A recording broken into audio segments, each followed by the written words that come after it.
You know, I went to a film school and I tried to peddle some of my screenplays that I wrote. The most demeaning experience I've ever experienced was going around trying to sell a script.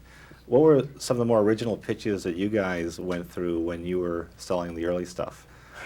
Well, we had a heck of a time selling Dumb and Dumber. It took us about 10 years. And in fact, we had to rename the project like 5 or 6 different times because I'm not going to make this. It's dumb. I'm not going to do this. You know, they wouldn't do it, wouldn't do it, wouldn't do it. Finally, we just attached ourselves as directors because we couldn't never get it to a director. And we attached ourselves and said, we're going to make this movie. And we just acted confident and somehow or another pulled it off. Yeah, when we made Dumb and Dumber, I knew Woody. I knew Woody from years back. So when we went to the studios, we said, Woody Harrelson wants to do it. Just said that. You know, so they'd read it and be interested. Oh, Woody wants to do it. Okay, maybe we'll get other actors. And then it came down to it, and they said, you know, they're interested. I said, hey, Woody, I told him you want to do this script. And he read it. He said, this sucks. I don't want to do this. He didn't want to do Dumb and Dumber. He passed on it, along with every other actor, until Jim Carrey finally read it and said, I can see what this is. Yeah. So how quickly did your lives change after that film was made? Was it the first weekend, or did you get an inkling before that? I think it was just like being reassured that, because we always thought, this is fun, this will work, somebody will find this funny, and I think it was just, the best thing about it was just being reassured that we were, you know, we were right at some level. We thought it would work, and it did.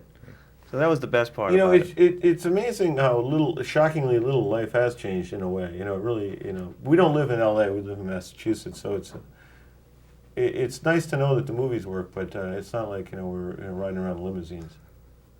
Reno has an incredible bowling center, but originally when you were going to do this film, didn't you want to shoot it in Las Vegas?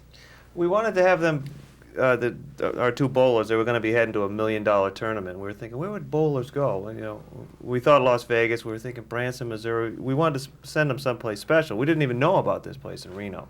And our locations guy said, they just built the most incredible bowling alley in the world in Reno. Yeah. We went up and looked at it. We were like floored. I didn't believe that anything like that ever existed anywhere. So it worked out great for us. Yeah, well, we actually didn't want to go to Vegas. We would prefer to go to Reno because there's been so many Vegas movies.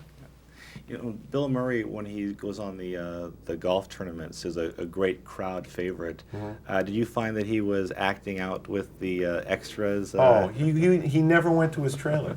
You know, Bill's an unusual star because, for one thing, he's the only guy I know who travels without an assistant. You know, a lot of these guys come with 5 assistants. They have entourages. They got people cooking for them. Bill books his own flight. He takes a cab from the airport. He comes in. He does his job. But when we stopped shooting, he would never go back to his trailer. He stayed in that crowd and worked them. And it was the greatest thing that could happen because, you know, you get 1,000 people for 2 days, or 4 days, actually. Yeah. And they want to get out of there, except for Bill's putting on a show, so they're thinking, this is the greatest thing that ever happened. You know, people on this movie who felt a lot of pressure, when you're doing the insert shots and you have these bowlers who have to hit the pins, were these guys sweating on the set? We were sweating every time we put the ball in Woody's hands. He couldn't keep it out of the gutter. But Bill, like for instance, you know, Bill, he goes crazy when there's a crowd around, and the final scene he had to hit 3 straight strikes, and we would love to just film it with one shot. I said, Bill, you have to hit 3 strikes there, and he just stepped up in front of 3,000 people and nailed it. Bing, bing, bing. He is unbelievably clutch. You know, about 2 weeks later, we're watching him on TV. He's in a golf tournament at Pebble Beach. And he's got a 55-foot putt to win the thing, drops it, you know, in front of a national television audience. He's just very, nothing rattles him.